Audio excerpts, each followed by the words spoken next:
Hello, ladies and gentlemen. Welcome back to the backstory. If you're new here, kindly hit the subscribe button and the notification bell down below so that you can be notified whenever we post a new video. Now, ladies and gentlemen, there's that video that I've played there, which is very, very emotional,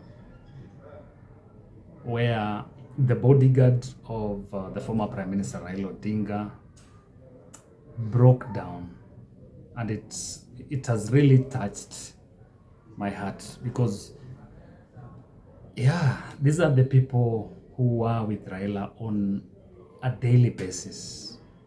If you look at her daughter Winnie, who was also there with him, and his Raila's sister was also there with him up to the last minute, and I believe that maybe by the time he dropped down, they were informed and they rushed to where he was, where the doctors were trying to resuscitate him.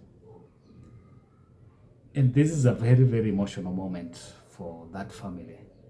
But I've looked at the bodyguard, and just imagine, this is a guy who built like a very close personal relationship with Raila.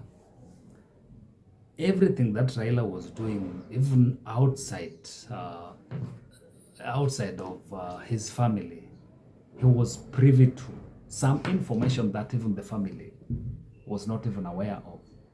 And they built a bond that has lasted for years, who we lost last year. And when we lost him, you saw how Raila was affected by that. It shows that these guys had bonded. So imagine this bodyguard, he was with Raila from Nairobi all the way to India.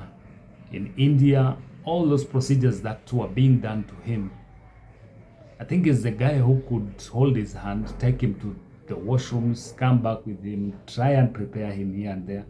He saw all the procedures. He was with Raila even at his lowest moment when he dropped down. And if you look at this video that is now playing on the screen, you'll be able to see that this guy was broken when they were now retrieving or getting the body out of that hearse so that it could be taken to the plane, and the plane all the way to Mumbai. So it shows how people build relationships in this world. And it tells how finite life is.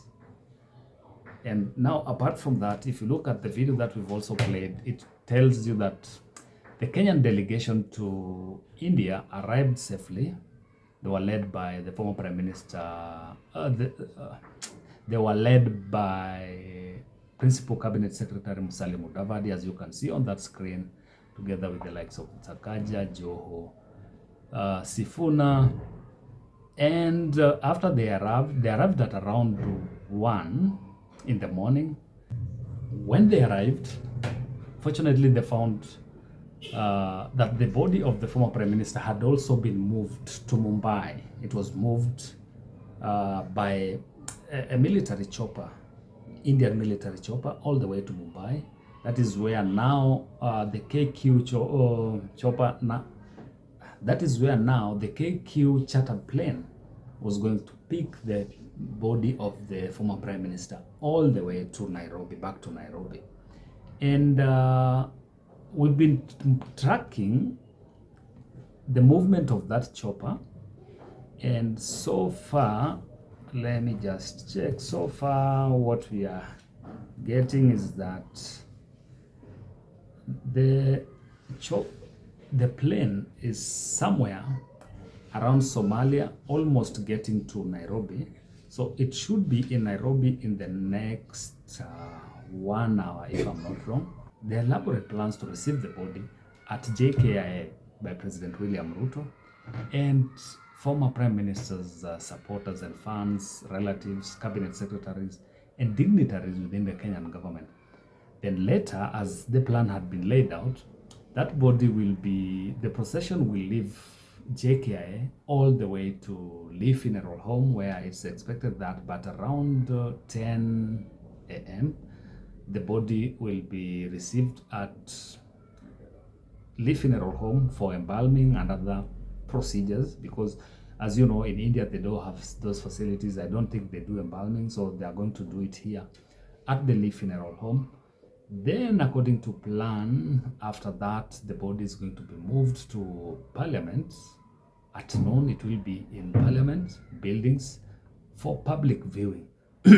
So after that, after the public viewing will take place from that 12 all the way to around 5, as we had been told.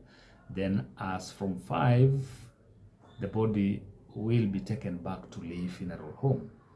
Then tomorrow morning, it has been declared that we're going to have a public holiday, and the Requiem service and memorial service will also be conducted tomorrow at Nyayo Stadium, where the government expects to have dignitaries coming in, presidents, ambassadors, and representatives of different governments will be present to pay their last respects to the former Prime Minister Raila Odinga. So that is the plan. Then thereafter, the body will be moved from Nyayo Stadium to his home in Karen for a night vigil. So after that, the night vigil will be in Karen. Then from Karen on Saturday in the morning, the body will be taken to Kisumu by flight, where it will get there at around, let's say around 10 or 9, and from all the way 9 to around 5 in the evening will be public viewing at the Jomo Kenyatta Sports Ground in Kisumu.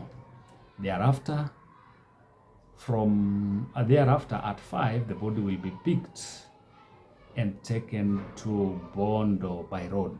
That is from Kisumu to Bondo, which is at quite a distance. I don't know how they will manage that, because the kind of crowd that is expected to receive the former Prime Minister in Kisumu, that journey to Bondo will be a little bit challenging unless we get a very good plan on how to control the crowds, because the people down there might give the police officers, even the military, some hard time to control. So it will move all the way from Kisumu to Bondo for a night vigil. Then his service will be conducted on Sunday. So the burial will be conducted on Sunday. So we'll keep monitoring everything that is happening. Right now, we're keeping eye on the arrival of his body at the Jomo Kenyatta International Airport. But as you can see, the preparations are already ongoing. Police officers and the military are already on standby, and the VIPs and government officials are also on standby at the JKIA to receive the body of the former Prime Minister Raila Odinga. So we're just going to monitor any other information and details that we're going to get. We are going to get you posted. So if you're new here, kindly hit the subscribe button and the notification bell down below so that you can be notified whenever we post a new video. Until next time, bye bye.